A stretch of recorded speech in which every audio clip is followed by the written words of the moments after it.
नमस्कार, प्रणाम। आप देख रहे हैं धाकड़ न्यूज बिहार को। तो आज हम आए हैं गुरुआ विधान सभा क्षेत्र में परैया प्रखंड। आइए जानते हैं उनका विचार, उनका राय क्या है। इस बार जो मतलब मुख्यमंत्री के रूप में देखना चाहते हैं, इनका विचार क्या है। ये बहुत जगह भ्रमण भी करते हैं अपना पंचायत में। तो आइए इनसे जानते हैं इनका क्या कहना है, इनका क्या विचार है और क्या राय है। जी सर, आपको मेरा चैनल में स्वागत है। तो आप बताइए कि उम्मीदवार हैं कि जनप्रतिनिधि हैं, क्या हैं आप। जी, सबसे पहले मैं आपको चैनल के माध्यम से आपको और आपके चैनल को आभार व्यक्त करता हूं। और मैं एक अपने जिस जगह पे आप हैं, इस जगह पे मैं एज ए पंचायत समिति सदस्य जी इस पंचायत का भी हूं। और जो आपकी सवाल है कि पंचायत या क्षेत्र, हाँ, गुरुआ विधानसभा क्षेत्र के विकास की जो अब बात है, सवाल हुई है, तो आप भी देख सकते हैं कि जो गुरुआ विधानसभा में जो पिछले 5 वर्षों में यहाँ की जो सड़कें। 2 मिनट पूछना चाहते हैं कि मतलब गुरुआ विधानसभा से अभी विधायक कौन है। गुरुआ विधानसभा से वर्तमान विधायक विनय कुमार यादव जी हैं। तो उनके बारे में बताइए कि वो अभी आप मतलब अपना क्षेत्र में किस तरह से कार्य किए हैं। देखिए, जहां तक कि इनके कार्यकाल के बारे में अगर देखा जाए तो ये सर्वविदित है। ये कहीं छुपा हुआ नहीं है, कहीं लिखित नहीं है, या कहीं बोलने का या बड़ाई करने का चीज नहीं है। जो इन्होंने चुनाव से पहले अपनी मुद्दा को लेकर के, जो जनता को विश्वास को लेकर के इन्होंने जनता से अपील किया था, वोट लिया था, वो धरातल पर दिखाई दे रहा है। आप देख लीजिए कि हमारे ही क्षेत्र बड़ैला टू परैया जाने के लिए जो हमारे स्थिति थी, रोड की स्थिति थी, जो कि लोग को साइकिल से या मोटरसाइकिल से जाने के लिए सोचना पड़ता था, आज बहुत बेहतर स्थिति होगा कि जो 1 घंटा समय लगता था हम लोग को बड़ैला टू परैया जाने में, वो हम लोग 15 से 20 मिनट में पहुंच जाते हैं। तो कहीं ना कहीं ये उनका जो वादा किया हो वो दिख रहा है। पर हमारे क्षेत्र में स्वास्थ्य की स्थिति सुधरी, शिक्षा की स्थिति सुधरी। माननीय विधायक जी के द्वारा अभी हमारे ही पंचायत में आप देख लीजिए, फुरहुरिया में एक उत्क्रमित +2 विद्यालय का नए भवन का भी उनके द्वारा अनुशंसा करके और एक नया भवन दिया गया, जिससे पंचायत के बच्चे बच्चियों को जो किलोमीटर 20 किलोमीटर 25 किलोमीटर दूरी तय करना पड़ता था उसको पढ़ाई करने जाने के लिए, तो कम से कम इस सुविधा मिला। ठीक है सर, हम ये मान सकते हैं, पर हम भी बहुत आपके क्षेत्र में बहुत जगह रिपोर्टिंग किए हैं। तो लोग के मन में आक्रोश है कि उनके किसी किसी गांव में गली तक भी नहीं बना है, नाली तक भी नहीं, और कोई ऐसा भी गांव है जहां पे ना स्कूल है, न किसी तरह के स्वास्थ्य केंद्र का उपलब्ध है। और बोलते हैं कि ये जो कानूनी व्यवस्था है उसको लेकर बोलते हैं कि सिर्फ मतलब जातिवाद किया जाता है, ऐसा भी है क्या। अच्छा ठीक है, नाली गली की आपकी बात जो है, इसके लिए क्या जो वर्तमान सरकार है दोषी नहीं है। नाली गली विधायक को आप देते हैं कि बड़े विधायक का एक लंबा क्षेत्र होता है, तो बेसिकली इनको जरूरत है कि एक गांव से दूसरे गांव को रोड से के माध्यम से कनेक्ट करना, एक पंचायत में एक स्वास्थ्य केंद्र की सुविधा देना, एक +2 विद्यालय की सुविधा देना। तो इसके लिए विधायक जी का आप देखिएगा, उनका क्लिप देखिएगा कि लगातार विधानसभा में स्वास्थ्य से, शिक्षा से या सड़कों से संबंधित जो भी समस्याएं हैं उसको माननीय विधायक जी ने विधानसभा में उठाने का काम किया है। और अगर वो धरातल पर नहीं दिख रहा है तो ये कहीं ना कहीं सरकार का एक निकम्मी सरकार की ये पहचान बतलाती है। अगर ऊपर से सरकार, चाहे राज्य सरकार हो या केंद्र सरकार, अगर इन तक के अपनी मदद नहीं पहुंचाता है, इनको अनुसार नहीं देता है, तो फिर विधायक कहां से करेंगे। और अभी आप देख लीजिए, आप कभी आए होंगे तो बैजू धाम से आते थे, जो ये आपको वायरलेस जो रोड जाती है, अभी आप वर्तमान में जाकर के देखिए रोड का स्थिति काफी सुधर गया है, काम भी लगा हुआ है। ये किसका देन है? माननीय विधायक का देन है।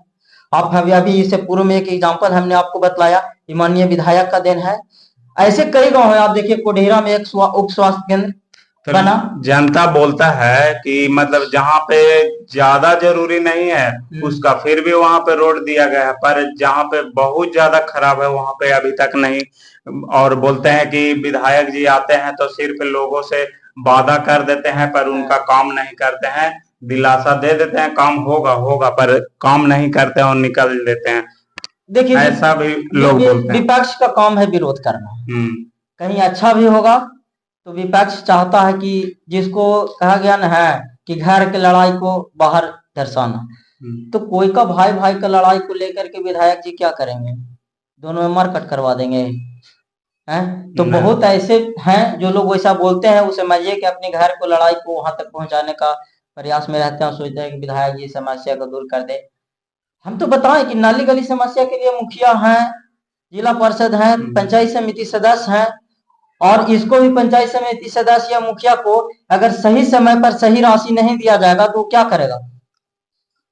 ठीक है, आप मतलब मंगरामा पंचायत का क्षेत्र तो आप पूरा तरह से वाकिफ हैं। बिल्कुल बिल्कुल वाकिफ है। इसमें आपका योगदान कितना रहा, लोगों के हर प्रॉब्लम के कितना तक आपसे जितना हो सके आपने सहयोग किया? हमने वादा किया था कि शिक्षा की स्थिति को मैं सुधारूंगा।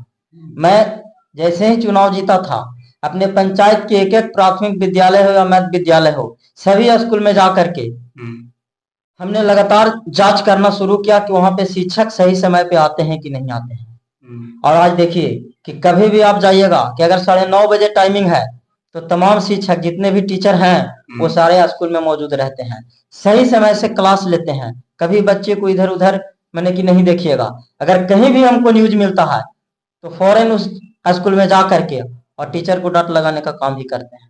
तो शिक्षा का स्थिति सुधारें। जहां तक स्वास्थ्य की स्थिति की बात है कि मेरे क्षेत्र के अंतर्गत किसी को भी स्वास्थ्य से संबंधित अगर समस्या होता है तो यहाँ से लेकर के परैया उप स्वास्थ्य केंद्र से लेकर के मगध मेडिकल तक हम तमाम लोगों के साथ में खड़ा होकर के और इलाज करवाने के भी मैं काम करता हूँ। चलिए ठीक है। और इस बार आपसे पूछना चाहते हैं कि इस बार बिहार विधानसभा 2025 है, तो इसको लेकर आप मतलब किस नजरिए से आप देखते हैं? देखिए इसको यही नजरिया से देखते हैं कि जो शिक्षा की बात करे, जो स्वास्थ्य की बात करे, जो रोजगार बेरोजगारी दूर करने की बात करे, जो पलायन रोकने की बात करे, आज बड़े पैमाने पर युवा शिक्षित होकर के ग्रेजुएशन करके बीटेक कर करके बीए कर करके और वो क्या कर रहा है, घर पे बैठा है। तो क्या है, आप उसको रोजगार नहीं दे रहे हैं। जो विभाग में जैसे कि शिक्षा विभाग में अगर पद खाली है, आपको एक एग्जांपल बताते हैं कि अगर 21,000 या 22,000 पद खाली है तो आप उसमें से भर्ती ले रहे हैं 16-17 हजार की, अब बाकी को आप खाली छोड़ दे रहे हैं। तो वैसी जहां जहां है खाली पदे हैं उसको आप उस पद को भरपाई करके आप करें ताकि युवा बेरोजगार न रहे, युवा को नौकरी मिले और जो जिस उम्मीद से वो पढ़ाई करते हैं, जिस लगन के साथ में पढ़ाई करते हैं, उनका सपना साकार। तो आपको लगता है कि ये सब जो आप बोले कि शिक्षा, बेरोजगारी, पलायन और कानूनी व्यवस्था को लेकर जो आवाज उठाया था, वैसा मुख्यमंत्री कौन हो सकता है सक्षम? देखिए सक्षम अभी देखें कि हम एक युवा साथी हैं और हमारे बिहार में तेजस्वी भाई आप जान ही रहे कि युवा साथी हैं और उन्होंने ये 20 साल जो सरकार रहा जो नहीं कर पाया उन्होंने 17 महीना में करके दिखा दिया। आप भी युवा हैं, आप भी न्यूज चैनल के माध्यम से, टीवी के माध्यम से देखते होंगे कि उन्होंने वादा किया था कि अगर 2020 में हमारी सरकार बनी, समझ गए ना, तो मैं 10 लाख युवाओं को नौकरी दूंगा, समझ गए ना। और जब उनकी सरकार, गठबंधन की सरकार जब बनी, जब माननीय चाचा पलटू चाचा जब इनके साथ में आए तो जो चाचा बोलते थे कि तेजस्वी 10 लाख नौकरी कहां से लाएगा, पैसा कहां से लाएगा, क्या अपने बाप का जमीन बेच करके देगा, तो वही चाचा के माध्यम से युवा साथी तेजस्वी यादव ने उन्हीं पटना के गांधी मैदान में टेंट लगा करके वही चाचा के हाथों उन्होंने 5 लाख युवाओं को नौकरी का नियुक्ति पत्र दिलवाने का काम किया। तो क्या लगता है कि इनका सोच है, इनका विजन है, युवा सोच, युवा विजन, समझ गए ना, और उसी के साथ में काम कर रहे हैं। तो मैं तमाम बिहार के युवा मतदाताओं से मैं और तमाम मतदाताओं से मैं आग्रह करूंगा कि इस तरह के जो काम इन्होंने किया है, तो जो काम करता है उसको मजदूरी मिलना चाहिए, आप इनको मजदूरी दें ताकि बिहार का विकास हो और बिहार की उज्जवल है। बहुत जगह हम रिपोर्टिंग किए हैं, बोलते हैं कि जंगल राज था, जंगल राज। तो अभी क्या लगता है कि उसी तरह से है कि इसमें परिवर्तन आपको दिखा है? हमको तो पहले जो लोग कहता था कि 1990 के बाद जब आरजेडी का सरकार, लालू यादव का सरकार आया तो जंगल राज आया। अभी बताइए कि प्रतिदिन हत्याएं, बलात्कार और जो गरीब तबके के लोग हैं उनको शोषण करने का जो काम किया जा रहा है, हमको तो नहीं लगता कि इससे पहले से अभी ज्यादा बढ़ा हुआ है। हम लोग भी जाते हैं, हम लोग भी देखते हैं कि लगातार एक छोटा सा क्षेत्र के हम पंचायत समिति सदस्य हैं। हम बताते हैं एक घटना आज से करीब 6-7 महीना पहले की बात है कि लगातार हमारे एक जो हम लोग को जो अभी है वहां पे लगातार छीना छोरी का मामला चल रहा था। लगातार हम लोग प्रशासन को अवगत करा रहे थे लेकिन सुनवाई नहीं हो रहा था। लेकिन एक मौका हमें मिली कि हम लोग को पंचायत समिति सदस्य का बैठक होता है, समझिए कि नहीं, ब्लॉक में समझिए कि मिनी सदन चलता है।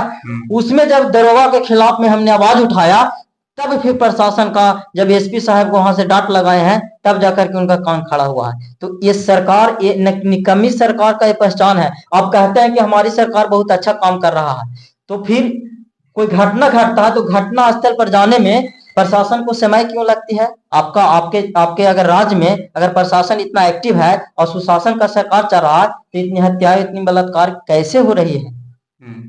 इसका सरकार जवाब दे ना भाई।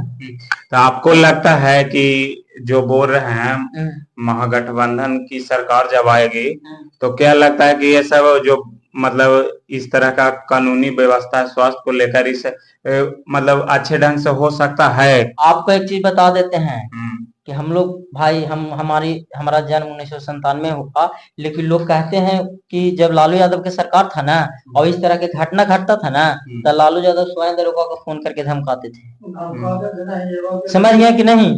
और वो स्वयं किसी न किसी भेष में आकर के जांच में जाए। आप तेजस्वी यादव को देखिए, 17 महीने के सरकार में तुरंत हॉस्पिटल में जाकर के डॉक्टरों के बीच में चले जाते थे। क्यों नहीं हो रहा है? समझ गए कि नहीं? तो ये उस समय की सरकार थी। अब अभी तो है कि आप सुनते रहिए, कहेगा कि ऑनलाइन की जमाना है। ऑनलाइन की क्या जमाना है? दरोगा के पास में फोन कीजिए तो कहता है कि रिटर्न कंप्लेंट दीजिए तब हम आवेंगे। किसी को यहाँ हत्या हो जा रहा है और आपको रिटर्न कंप्लेंट की चिंता पड़ी हुई है। ये सरकार है। तो पहले की सरकार से ज्यादा अभी की वर्तमान सरकार भ्रष्ट हो गया है। हमें ये सरकार नहीं चाहिए। क्यों? वो भी जो कि ये सरकार जनप्रतिनिधियों की पावर को ये मनहानि कर रहा है। ये जनप्रतिनिधियों को बौना कर दिया है।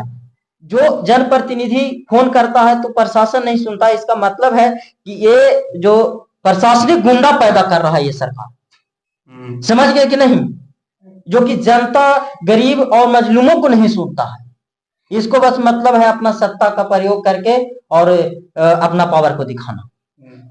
और आपको ऐसा नहीं लगता है कि मतलब ये तेजस्वी जी जातिवाद भी करते हैं? आप मतलब किस बिरादरी से? एक चीज बताइए कि हम कुम्हार समाज से हैं, समझिए कि नहीं?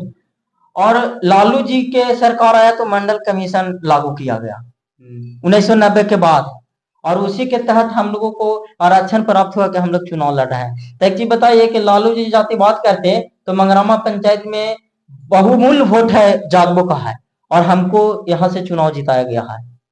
तो कहां से ये किस तरह के जातिवाद है भाई कि एक कुम्हार के बेटा को अब जिता करके बहुमूल्य समाज के लोग हमको यहाँ पे बैठाए हुए हैं?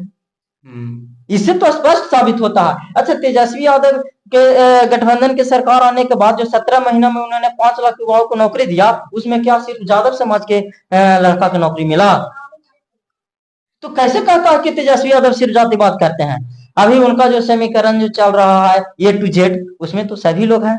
अगर जादवों का अगर वो जातिवाद करते तो हमको यहाँ का प्रखंड अध्यक्ष नहीं होना चाहिए था, किसी यादव के लड़का को प्रखंड अध्यक्ष होना चाहिए था, जो कि एक कुम्हार के बेटा को प्रखंड अध्यक्ष बनाए हुए हैं राष्ट्रीय जनता दल के पार्टी के लोग, है कि नहीं? इससे स्पष्ट साबित होता है कि कोई जातिवाद नहीं, आरोप लगाने वाला आरोप लगाते रहेगा और तेजस्वी युवा विजन के साथ में आए हैं और उनकी सरकार बनेगी। आपको भरोसा है? पूर्ण भरोसा है। युवा के साथ में जो वर्तमान जो एनडीए की सरकार है, युवा जाता है नौकरी की मांग करे तो वहां पर पानी का बौछार और लाठी डंडों का बौछार होता है। ये तो नहीं आप बैठा करके उसको बोल देते हैं कि उसको आश्वासन दे देते हैं कि आप लोग नौकरी की मांग कर रहे हैं तो इसके लिए आप लोग तैयारी में लगिए, हम लोग इस पे विचार कर रहे हैं, इसका आप लोग को दिया जाएगा। और उसके बदले में न नौकरी दिया और सिर्फ दिया तो क्या दिया, लाठी दिया। अच्छा ठीक है, तो इस बार मतलब एक और नया पार्टी चेहरा के रूप में आए हैं, जन स्वराज का जो प्रशांत किशोर जी हैं, उनको लेकर आप क्या कहना चाहते हैं? प्योर बिजनेसमैन है भाई, कभी बिहार में आकर के तो वो तो बोलते हैं कि मैं शिक्षा के लिए, पलायन के लिए। आपको मालूम है कि वो सब स्टेट में सब मुख्यमंत्री को सलाहकार बन के रहे हैं। उनका एक आप सुने होंगे कुछ दिन पहले, आप लोग जानते होंगे कि वो सिर्फ सलाह देने का 11 करोड़ रुपया लेते हैं, समझ गए ना। तो इसी तरह से सभी स्टेट में जा करके किसी से 11 करोड़, किसी से 12 करोड़, किसी से 20 करोड़ ले करके और बिहार में आ गए हैं और बिहार के जनता को बुड़बक बना करके खाली बरगलाने का काम कर रहे हैं। क्या उनसे सत्ता चलेगा? जो खुद कभी बिके हुए थे आज वो क्या सत्ता चलावेंगे? उनका कोई विजन है जी? फिर सबसे चुनाव लड़ाने के नाम पर सब प्रत्याशी से पैसा लेकर के और फिर यहाँ से फरार हो जाएंगे, बस यही उनका काम है।